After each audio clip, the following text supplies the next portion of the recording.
Divisional round is over, ladies and gentlemen. The conference games are set. One more week to go for that. But first, let's get into these divisional round matchups. Brandon, how we doing today, man? Not a victory Monday, but we'll get into it. How about yourself? I think you already know how I'm feeling, but we'll definitely get into it, man. Definitely a tough loss for you guys, but yeah, let's get into it, man. For sure, got a lot of news to tell you all about. The Broncos, they fired their special teams coach, Ben Kotwika. Jeff Ulbrich, he's back as Falcons defensive coordinator after serving the back end of 2024 as the Jets interim head coach. Lions cornerback Amik Robinson, he broke his arm against Washington in the playoffs. He went through surgery on Sunday. ESPN reports the Steelers turned down a Bears request to interview and potentially trade for head coach Mike Tomlin. Commanders offensive lineman Sam Cosmi, he's out for the postseason after tearing his ACL versus Detroit. The Bears, they've interviewed former Titans running back and current Tennessee State head coach Eddie George for their vacant head coaching position. And Matt Stafford, he says that he'll take some time before deciding whether or not he wants to return next season in 2025 with the Rams. That Sam Cosmi injury is gonna be huge for us. That's one of our best offensive linemen. Yeah, Damn, that's not a I've good news heard. to hear. But yeah, let's get into these games, man. Start with the Texans losing to the Chiefs 23-14. Don't know if you guys remember when I was previewing this game, I said some funny stuff's probably going to happen. Usually with the refs or something, and that's exactly what happened. But to start this game, the game started off kind of weird with the Texans, Chiefs getting the ball. They had a long kick return. Then Texas player Chris Boyd, I guess he stripped the ball, but the Chiefs still recovered. But for whatever reason, I guess emotions, adrenaline fired up.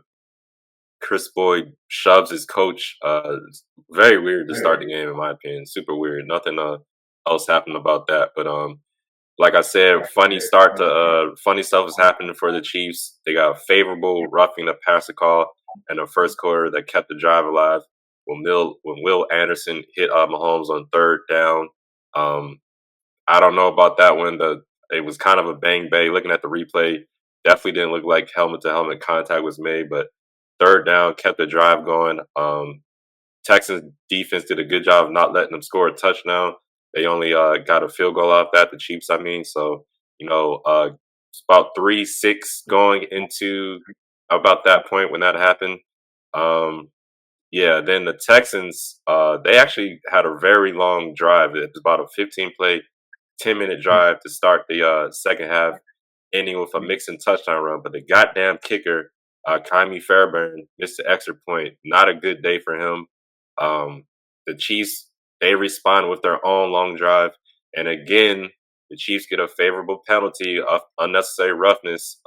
If you were watching this game, Troy Aikman was not pleased with the call. He was displeased. He was like, "Come on, man."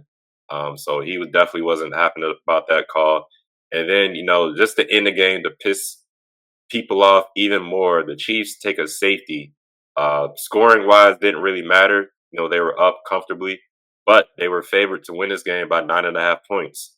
And with that safety, this game was a 9 point game. So I know people who were betting on, the over under and the spread of this game were definitely pissed if they put their money on the Chiefs to win this game. So Chiefs win the game. You had Taylor Swift in the crowd.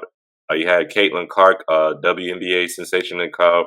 I'm sure that pissed her fans off just to know that she was hanging out with the Chiefs and Taylor Swift. So I'm sure she lost some fans with that, but she probably gained a hell of a lot of fans as well. But back to this game, man. A tough one for the Texans, man. A lot of calls didn't go their way. I thought they played relatively well, except for the offensive line. I mean, CJ Stroud sacked 8 times. It was just the second half, especially, was the Chiefs were getting after him, and it wasn't a good game for the offensive line. But the Texans did everything they could. That defense, salute to them for trying their best. Just wasn't enough going against. At this point, I'm just going to call the Chiefs and the machine. The machine, you can, whatever that is, however you want to put it. I'm just going to say the Chiefs and the machine at this point because definitely some, like I said, funny stuff head scratching stuff happen for them. But the Chiefs were able to get out of them this one to win the game. And like I said, Travis Kelsey, another big day, 7 catches, 117 yards. That was another guy I thought would do well. DeAndre Hopkins surprisingly didn't do anything. I don't think he had a catch. He had like one target, but he didn't do anything. I was so shocked by that. But Brandon, what were your thoughts on this game? It's hard to go in Kansas City and win, especially in the playoffs, but a lot of things went right for Houston early on. They held the Chiefs to only 19 yards on the ground in the first half, led the way in time of possession. Fairbairn, though, he missed a kick from 55 before halftime, and they stalled out before the final drive before halftime with the big sack. You mentioned that long 10, 15 play drive. It was 82 yards, over 10 minutes came off the clock. A lot of runs in that drive there. Then Kansas City came right back down the field. Third and goal, Mahomes hit Kelsey on a 15-yard touchdown. He was going to the ground. Pretty good play. Aziz Al-Shaair, he got fooled on the play. Mahomes' eyes, he took him the other direction, and next thing you know, Kelsey was wide open. But I think Stroud, he had a lot of opportunities to run.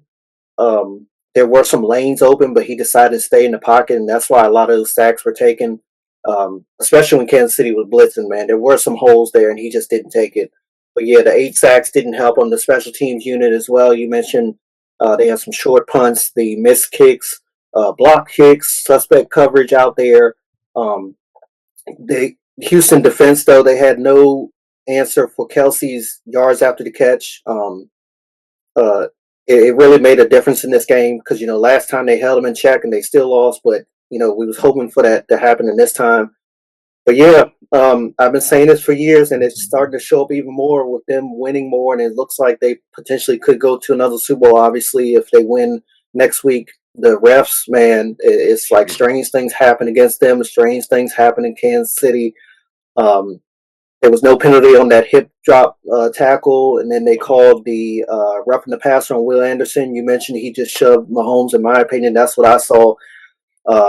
Yeah, the third quarter late slide by Mahomes and led to a 15-yard personal foul and eventually a touchdown. Kept that drive going, and then Mahomes also tried to draw a late hit out of bounds on the Kelsey touchdown drive as well. It's just one thing after another.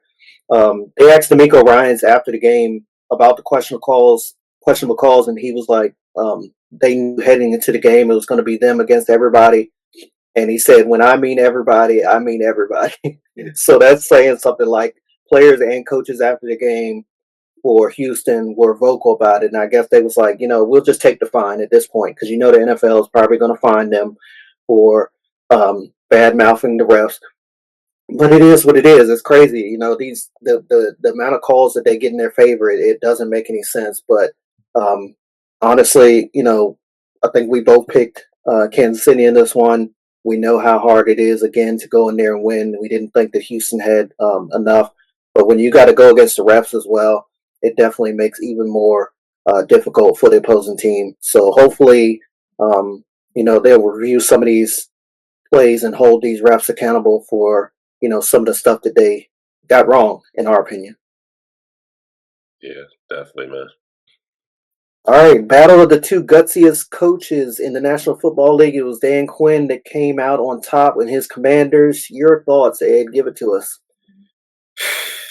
First, I gotta say, shout out to the defense. They played way better than I expected. They actually made plays out there.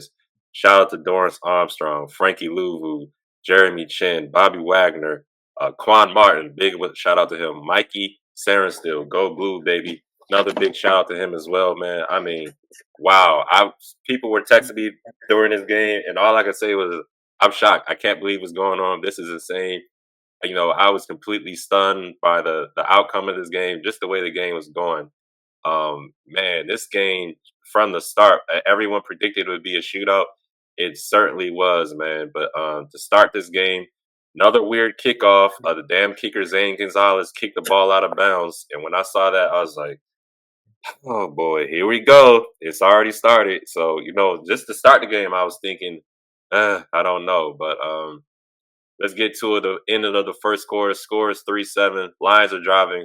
Washington defense gets his first turnover of the game with that Dorrance Armstrong strip sack on Goff. I think it was recovered by Frankie Louvu, if I'm not mistaken. Could be wrong about that. But we're driving down the field. Fourth down converges, man. Jaden Daniels, Dan Quinn, man. I'm just at this point, I'm kind of like not even surprised that we go for it on fourth down. Kind of reminds me of you guys uh, back in the day a little bit. You guys would go for it a lot on fourth down on the red zone, not kick the ball. And I'm thinking to myself, can we just take the points, guys? But they keep converting. I think we were 3 for 4 fourth down conversion this game. They keep converting, so I was like, you know what, man, let's go for it. Let's go for it. We got that first conversion for fourth down. We with a completion of Zach Ertz, and then D. Rob capped it off of a touchdown run. Um, at that point, it was I believe it was 10-7, and then the Lions they do their thing. It kind of went back and forth for a little bit. A hell of a throw and catch from Goff to Laporta to retake the lead. It was like a one-handed catch from Laporta. I was like, ah, goodness, can't do nothing about that. So this game was going back and forth. Then we score. Terry McLaurin taking that screen pass to the house. Very next drive, though, Goff throws a pick to Quan Martin that returns to the house for a pick six. And Jared Goff got absolutely blasted trying to defend that pick six. Terry Bridgewater enters the game after Goff got lit up, and then Jamison Williams, excuse me, goes for a 60-yard goddamn reverse on the score. I was like, good Lord Almighty! I thought we put some distance between us and the Lions. Maybe this would be a comfortable game. Nope, Lions go out there and score like that with Jameson Williams, who has a little funny touchdown celebration. I was like, okay, you got him on that one. That's cool. That's cool. But then, man, Jaden Daniels, goodness, this dude, man, he's not a rookie at this point anymore. I don't care that the season's not over yet. You gotta wait till next year. He's not a rookie at this point. The way he's playing, throws an absolute dime to De'Ami Brown, man. I mean, perfect throw, gets us in a red zone. We score with a Zach Ertz touchdown. At this point in the game, it's 31-21. Lions are driving down the field before halftime. Like I said, shootout, 31-21. Goff looks for Jameson Williams in the end zone, but Mike Sarenstill picks it off. Third turnover for the Lions just to end the half, man. 31-21, I'm thinking, all right, we got a good shot. Let's just make sure we don't let them score to start the second half. But Lions answer, gives rushing touchdown to start the second half. I was like, uh-oh. I don't know, man. Hopefully the defense can keep playing like they do. But I never lost faith in our offense, man, especially when it's fourth down again. We get another fourth down conversion to keep the drive going in the third quarter. Lions also helped us out with that 12 man on the field. It was another fourth down. I think it was 4th and 2. 12th man on the field. We keep the drive going. And then Brian Robson caps it off with a touchdown, man. And then Jameson Williams again. They try another trick play, this time with a wide receiver pass, but it gets picked off. But my guy again, Mike Sarenstill, go blue, baby. And then we get another fourth down conversion, man, with a McLaurin catch as we drive down the field, and we cap it off. Jeremy McNichols, tough running to get that touchdown, man. We scored a touchdown. That pretty much put the game away, 45-31. Like I said, I was just shocked, mostly by the defense because they played hats off football, inspired football. It's like each game they're getting better. Teams starting to hit their stride in all phases of the game. Zane Gonzalez, he's working on me. I mean, hopefully he gets a little bit better, but overall, man, just what can you say, man? As long as we got Jaden Daniels out there, we playing inspired football. Also, I said I hope Magic Johnson gives us a little magic. I think he does. There's something about him. I think the players respect him a lot. Just his accolades on the basketball court, but I think there's something he's doing. People talk about culture and things like that. He definitely brings winning culture to that locker room because after the game, you see him dapping up a lot of Yep. players, hugging his staff, coaching staff, training staff, all those guys. It's just something about that energy that I think he brings that helps us out as well. Gives them an extra boost of confidence in all phases of football. So salute to the Commanders, man. First time since I think 91, 92 season we get to the conference championship. And a lot of fans know what happened after that. I'm not going to say anything. I just want to, take it one day at a time. But we're still moving, baby. So yeah, man, great win. I'm ecstatic. Brandon, you got any thoughts on this game? Yeah, you pretty much hit everything right there. But we expected an electric Washington offense and their quarterback play. Obviously, you mentioned Jaden Daniels, but it was the defense that really got it done, in my opinion, for y'all. Three Jared Goff interceptions, that fumble by Jared Goff as well, and the Jameson Williams interception. You touched on all of them. I mentioned y'all would feast um, off of those possible turnovers. Definitely the interceptions, because Jared threw 12 in the regular season, so we know that he's generous of giving the ball up, and it happened just like that in this one. Detroit, their second half team, only put up 10 points, though, in the second half, so you got to credit the Washington defense with that as well. So, yeah, Jaden Daniels, he joined Joe Flacco, as you call him, Fluco, as the only rookie quarterback to ever beat the number one seed in the playoffs back when we beat the Titans 2009. Um, First time in 33 years that you all going to NFC Championship. We were barely walking at that time in our lives. Uh, so yeah, 2 straight weeks I picked the Commanders, so I feel good. That I got some picks right. I was correct both times. So yeah, congratulations to y'all's fans and the organization. Great win there in the Motor City. Definitely, definitely a great win. Before we get going into the next recap, this episode is brought to you by Premium, a CBD health and wellness company. Check out their line of CBD infused products, which are a perfect after workout refuel for athletes, a pain reliever for weekend warriors, and even a natural sports drink for us armchair quarterbacks. Their featured product is CBD infused honey, which is a personal favorite of mine, as well as tinctures and mint and natural flavors. They are veteran, woman, and minority owned, so come give them some of this sweet temptation and taste the premium difference. Use code BNE for 15% off your order. Their website is premium.com. And now let's get back to our show, shall we? Eagles beat the Rams 28-22. A game I was hoping the Rams would win. Not just because I hate the Eagles, but if the Rams won, the conference championship game would have been in LA, and I definitely would have tried to go to that game. Even if it was still in Arizona, I think I would have tried to go to that game just because I'm close to it. But back to this game, man. Saquon did what Saquon does, man. Ran all over the Rams. I think a lot of that, or some of that, had to do with the D tackle for the Rams being injured, Braden Fisk. He left the game early in that game after having a big play on Jalen Hurts. But Saquon Barkley did his thing. Jalen Hurts did his thing. I think the first touchdown, he had that big touchdown run. I think it was about 40, 50 yards. To get back to that, Jake Elliott missed the extra point. I thought at that point I was like, okay, this is gonna go the Rams' way. But I was wrong. Um, do give the Rams some credits though. They made it a game for the most part. Speaking of that, after that Hurts touchdown run, Rams answered with a drive of their own where Stafford scrambled for a big first down, had a big collision with Quinyon Mitchell, who left the game with a shoulder injury. After that scramble, keeping the drive going though, Stafford threw a touchdown to Higbee, to keep the game going. Then after that, Saquon Barkley did his thing, as I mentioned before. Just some other points in that game. There was a point after Quinyon Mitchell left the game. Demarcus Robinson had a great throw where a ball probably got picked off, but he wrestled out of the Eagles defender's hand.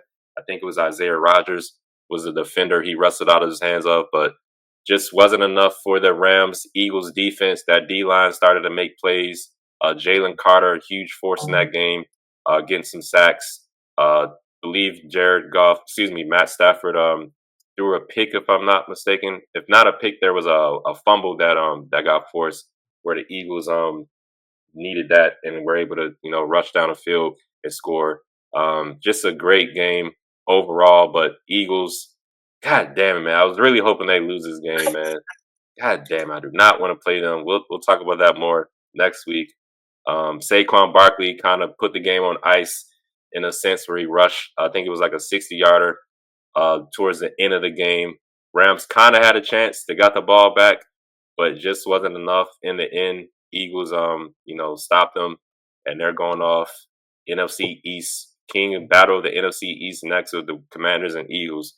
But Brandon, what were your thoughts on this game? Yeah, so very early on in this game, the Rams defense had control of the Philadelphia run game very early on. And as you mentioned, Jalen Hurts hit that, I think it was a 44-yard touchdown run. Barkley hit another 62-yard scamper for a touchdown, outran the entire defense, and then from there on out, they pretty much dominated on the ground.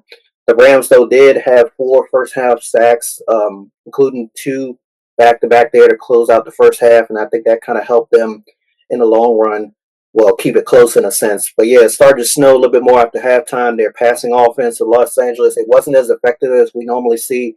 Um, it had impact on their defense as well. Goddard had a huge first down catch and run there in the third quarter. The defender, he just simply lost his footing. Jalen had another screenplay to Goddard that got called back a little bit later on, though. LA did get some stops, though, in the third quarter, or some things to go their way. You had the safety with Hurts. He was sacked in the end zone. Philly had a 4-1 false start. It led to a field goal instead of their tush push there. But Philadelphia hit that um, they thought they hit the dagger though. Stafford had a fumble on third down. Nolan Smith, he knocked it loose and Baum recovered it, but they could only get 3 points out of that drive. But at the very end, the Rams did make one last push at it. One last push at the win. Good situational awareness there at the end. You had the Puka Nakua catch on the sideline. He got out of bounds. Stafford hit Cooper on the next play. He made sure he extended out of bounds. I think that was a great play. Even though they lost, that Cooper, he made sure he got the ball out of bounds, even though most of his body was in bounds at that point. And then Jalen Carter, he came untouched on a sack on fourth and long. Stafford, he couldn't find anyone open there, and it was game over at that point. So the Eagles, they'll be playing at home in the NFC Championship game, thanks in part to the Rams and the Lions. Lions, of course, lost number one seed to Washington, so they'll be hosted there in Philadelphia. It'll be fun to see Philly, um, Washington round three, and I think y'all played them twice in the back half of the season. I think this will be, if I'm not mistaken, this will be the third matchup in the last 56 days or something like that, I heard. So we'll see how this one goes. And is Jalen Hurts healthy as well? That'll be something to watch later in the week. He definitely took a couple big hits in that game. So it's definitely something to look forward to next Sunday. Yeah. All right, let's get into a game you probably don't want to talk about, but Bills beat the Ravens 27-25. Little snow in this game. Mark Andrews clearly ate too much popcorn before the game. Probably his worst game of his career. If you ask me, if you ask him, he probably put it up there as well. He had a drop early in the game, then he had a drop to end the game that, would have tied the game up. Uh, you talked about it. We talked about it a little bit off air and in the later show, but turnovers, man. Turnovers killed you guys. Lamar Jackson, he threw an interception. Mark Andrews, he had a fumble, and you can't do that. You can't make mistakes at this level, especially during this time of year when you're trying to win football games, trying to get to the Super Bowl. Unfortunately, that's exactly what the Ravens did, man. It didn't look like you guys really missed Zay Flowers that much, but I'm sure if he was out there, I think he would have definitely had an impact on this game. Lamar Jackson, Derrick Henry, they did rush the ball a little bit. I am shocked. You mentioned this too when we were texting that the Bills were able to run the ball the way they did. Not only James Cook, but Josh Allen. He didn't have a lot of yards, but the yards he did have were very impactful. 10 carries, 20 yards. I think he had 2 touchdowns on the ground running the ball, man. Tough loss for the Ravens, though. Brandon, I'm going to let you get into it. What did you see out there, though? Kudos to the Buffalo Bills, though, for winning and moving on to the AFC Championship game. I can't take that away from them. But as for my team, man, Ray Lewis said before our last Super Bowl win, we went into New England. Billy Cundiff missed a field goal that would have tied the game, sent it to overtime, and Lee Evans dropped a game-winning touchdown that obviously would have won the game for us. He said it's not all on those guys. He said he missed tackles. He could have made more plays himself than he did. We didn't play good as a team. And then in the locker room, he told the guys to remember that spot right there in Foxborough, Massachusetts at Gillette Stadium, that they'll be back the next year. Because sure enough, we went back and won the Super Bowl. And I just thought about that. That resonated with me last night after this game, man. It's just like we lost the game for 3 reasons. You mentioned a couple of them. Turnovers. Well, you mentioned all 3, honestly. turnovers, drop passes, and the inability to stop the run. Andrews fumble. Lamar Jackson, he fumbled. Lamar Jackson threw an kind of a bonehead interception. All three of those killed drives, obviously. Drop passes by Henry and Andrews early on. They were in the first quarter, first half for sure.